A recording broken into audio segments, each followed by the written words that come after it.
Everyone in Canada has an opinion on Conrad Black. He's as tough as an alder, as unignorable as the continental shelf. Weather systems have had less impact on Canada than Conrad Black.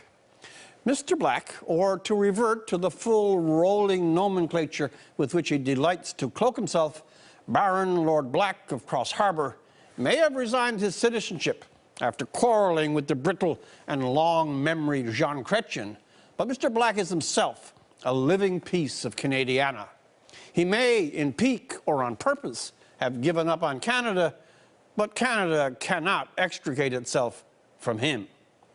On whether he should be allowed to return to Canada now that he is out of durance vile, done his time, the whole country, I suspect even the wildlife, has in coffee shopper column weighed in.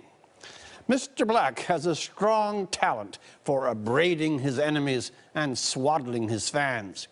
He has a formidable and lavishly exercised sense of scorn and deep wells of vintage sarcasm.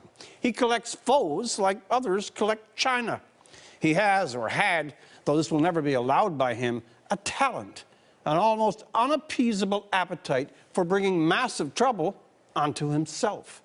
He was, to a degree, complicit in the miseries that lately befell him.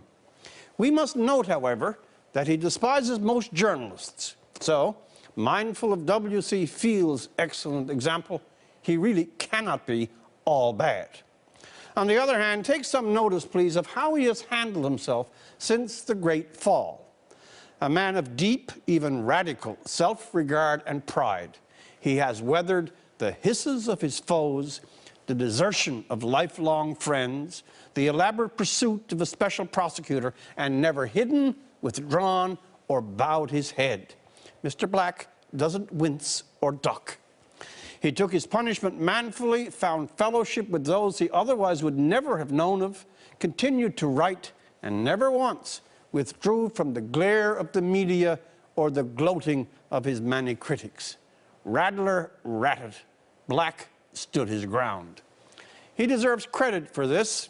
I don't think he should get any special treatment, and if anyone can really show he has received some, then by all means, bar him.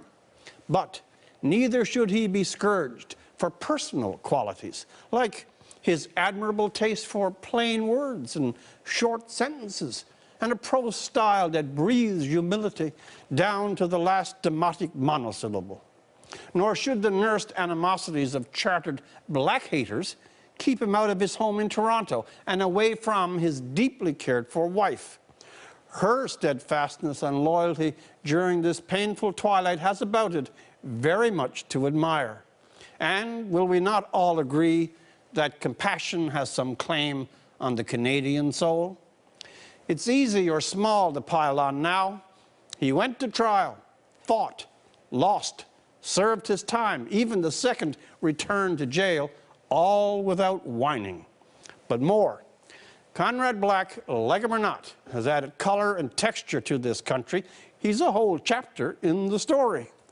Chasing him out of it now or howling for one more indignity has more a quality of petty vengeance and sneering righteousness than justice.